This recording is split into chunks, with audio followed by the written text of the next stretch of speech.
Actually, I'm about to give birth soon. Were you surprised? This child is his.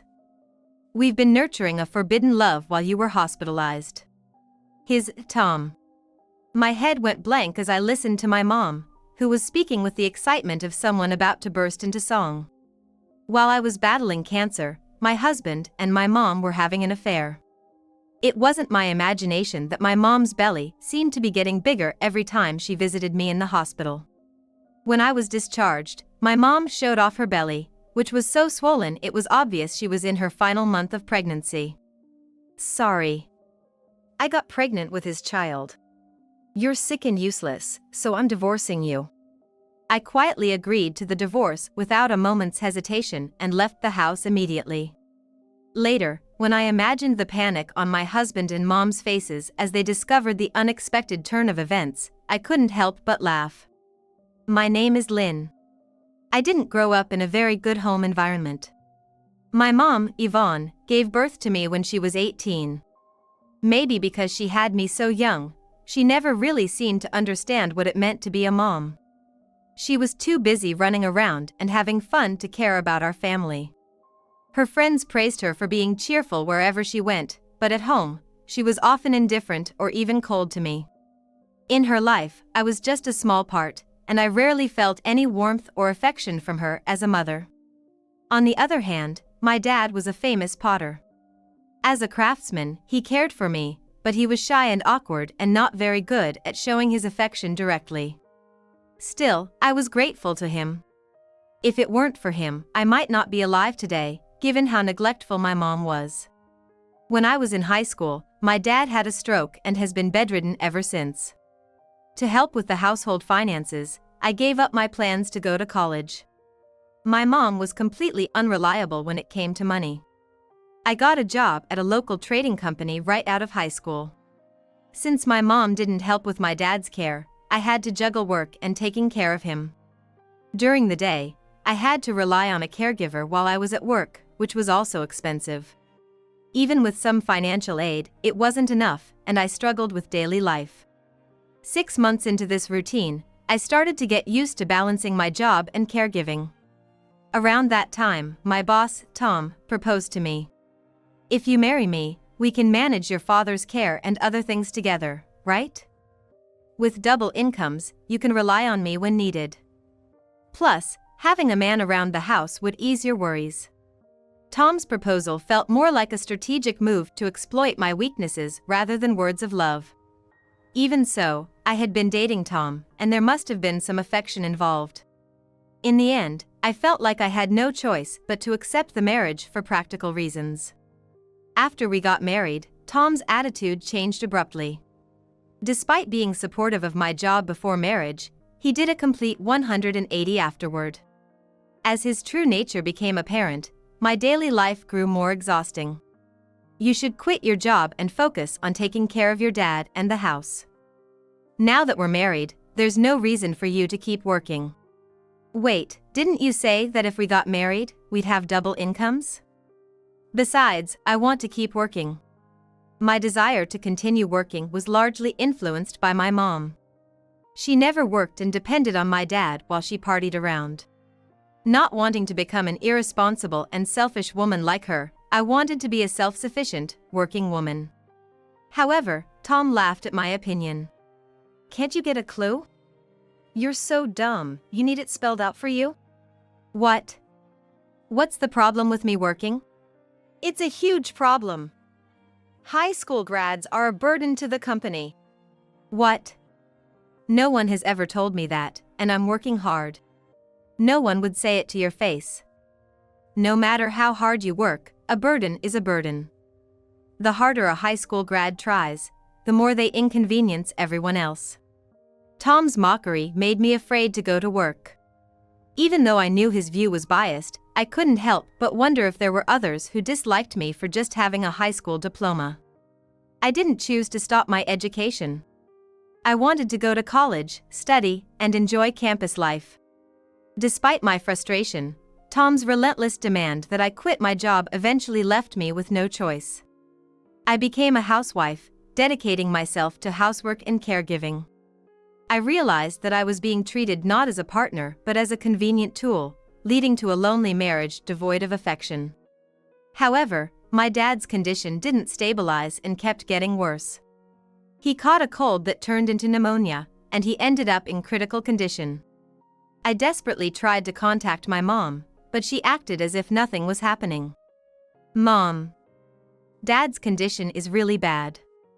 This might be the last chance to see him. Can you at least come see him once? Why should I go? Sure, your dad and I are married, but we've never really lived together properly. I have no interest in seeing a useless old man who can't work. Besides, has he even asked to see me? Dad can't talk right now. Then there's even less reason for me to go. I'll go see him after he passes. Hearing those words, my heart froze instantly. After that, my mom stopped answering my calls, and she never came to see my dad before he passed away. True to her word, she showed up only after the funeral was over. She probably avoided coming before the funeral to escape the hassle of being the chief mourner. Her calculating and selfish attitude was obvious to the relatives and acquaintances present, and many frowned at her behavior. When she finally returned, she had a nonchalant smile on her face. Finally, he's gone. I'm here to collect the inheritance. He was earning, so there must be some money, right? She showed no sadness about Dad's death and only talked about money.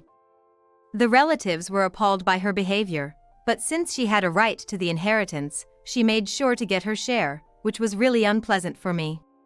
Another 6 months passed, and this time I received bad news about myself.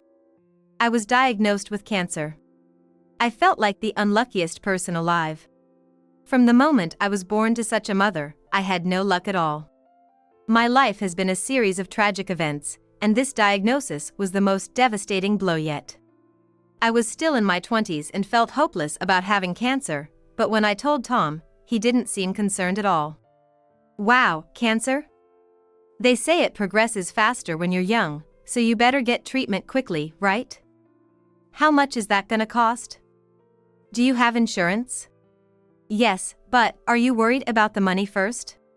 Why should I worry about your health? It's the doctor's job to fix you. Me worrying is pointless. Is that something a high school grad can't understand?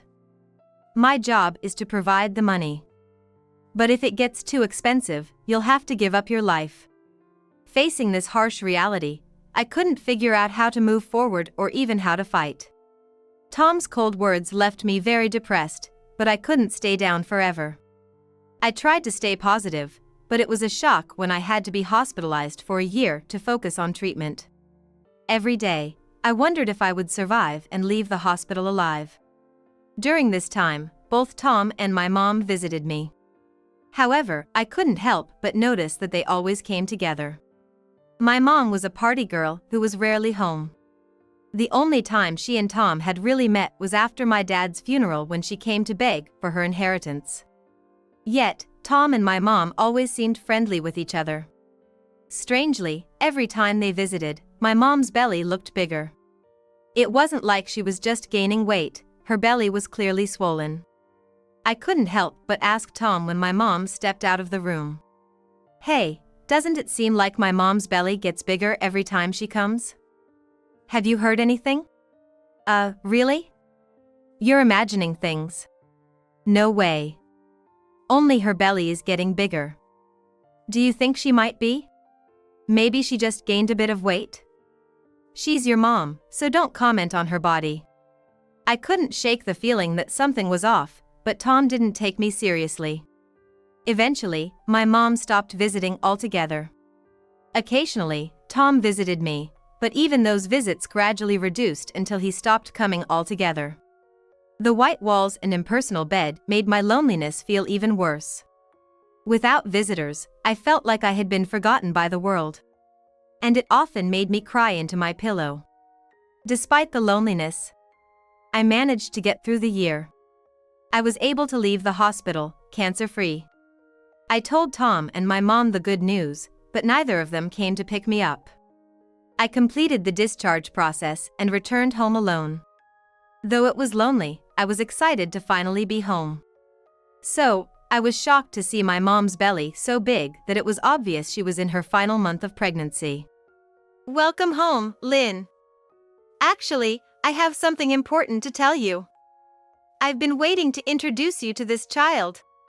Mom, you're pregnant. Yes, I am.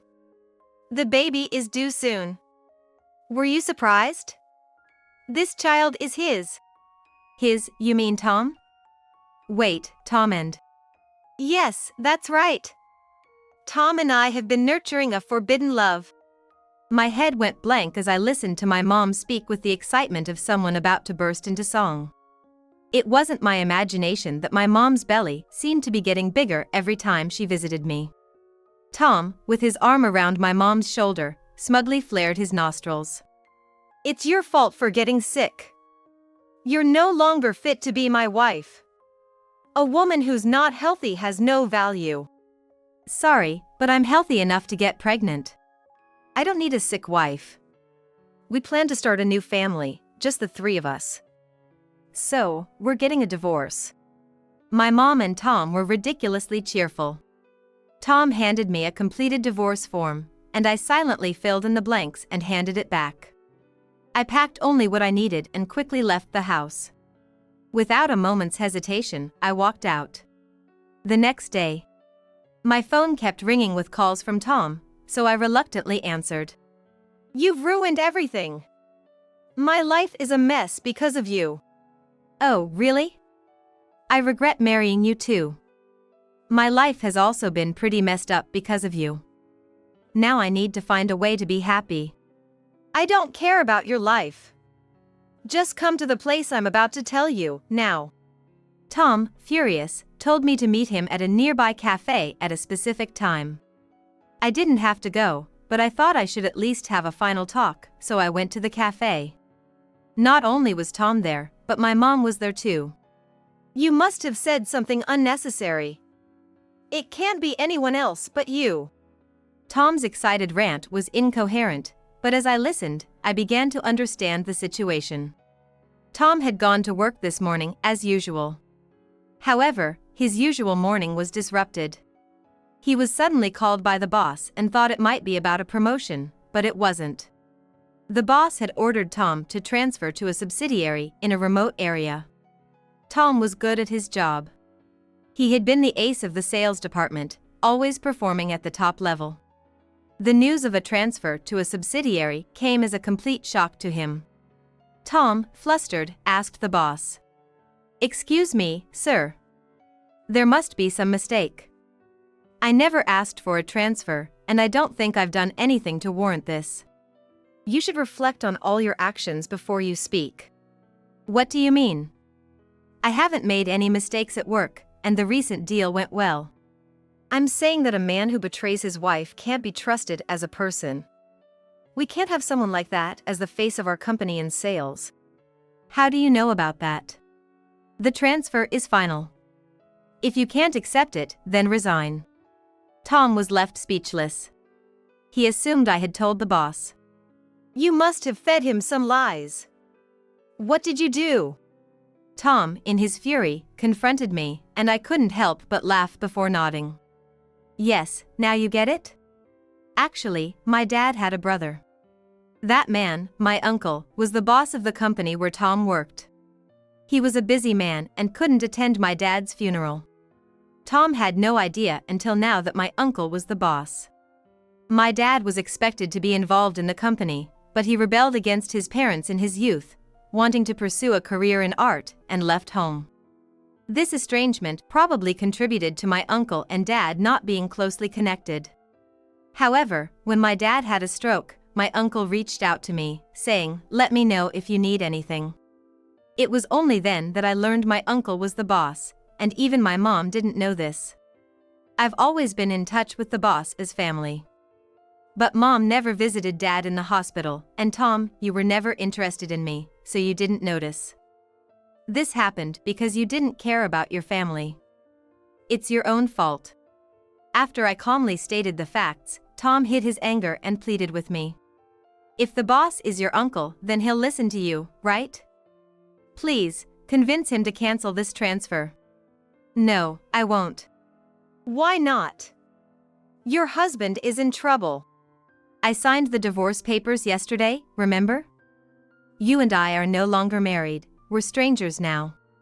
As I coldly dismissed him, my mom started to get angry.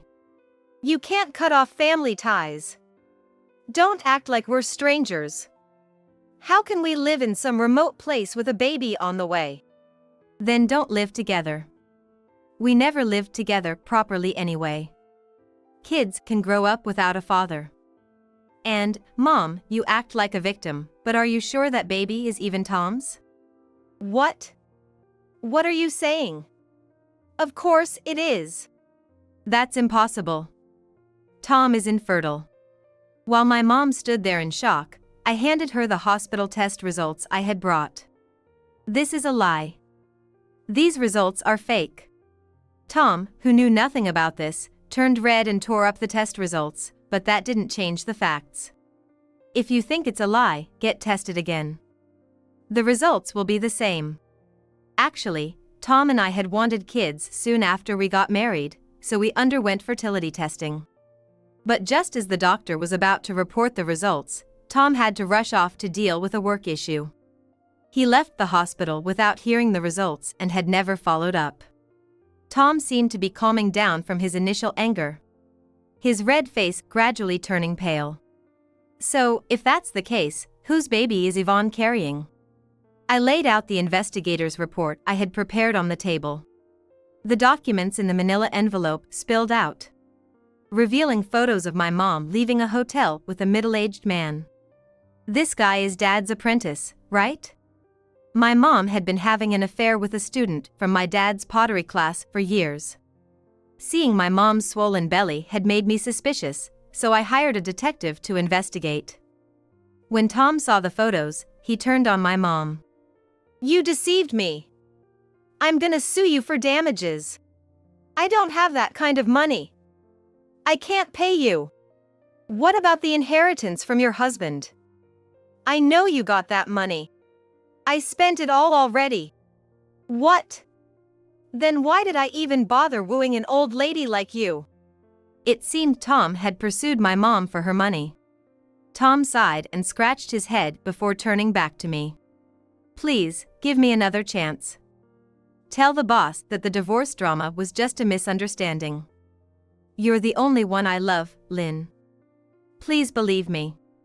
Spouting a big lie, Tom made his self-serving demands. One of the nearby customers, who had been listening, patted Tom on the shoulder. When Tom turned around, he saw that the customer was my uncle. I heard everything. What? Boss, why are you here? It seems the divorce drama was no misunderstanding. You are clearly not someone we can trust. You should be grateful you're only being transferred to a subsidiary. I'd like to fire you, but that's not always possible. I can't stay silent when someone hurts my dear niece. I'll make sure Lynn files for alimony, and I'll support her in doing so. Get your money ready. With a smile, my uncle told Tom, who was now pale, and then took me out of the cafe. Ignoring the sounds of my mom's sobs and Tom's angry shouts blaming her, I walked out with a clear mind, supported by my uncle, ready to start a new chapter in my life. Afterward, I filed for alimony against Tom. With the help of the lawyer my uncle introduced, my claims were fully recognized. Tom is now working in a remote subsidiary. In an aging community with no women to flirt with, he lives a lonely life. My mom tried to rely on her lover from the pottery class, but he turned out to be a typical deadbeat, spending his days drinking and betting on horse races. Even after giving birth, he shamelessly demanded money from my mom, who now struggles. Unlike my dad, he wasn't a kind man, so my mom has to raise the child on her own this time. My mom, inexperienced with child-rearing, faced many difficulties. Still, she tries hard to raise her children, fearing that the police will report her for neglecting her child. Raising a child alone at an advanced age, with no money and a useless partner, made her life extremely tough, but I never responded to her requests for help. On the other hand, with my uncle's support, I enrolled in a vocational school. Now single, I wanted to learn a trade. When I casually mentioned this to my uncle, he offered to help. Since you took care of my brother, let me support you until you can live independently. Think of it as my way of thanking you for caring for him. With my uncle's financial support, I smoothly started attending vocational school. Currently, I'm studying to become a caregiving professional. Through caring for my dad, I realized the nobility and joy of caregiving. Once I become a professional caregiver, I plan to repay my uncle as much as possible. Although he may not expect repayment, I feel it's the right thing to do. With a clear goal, my days are bright and hopeful.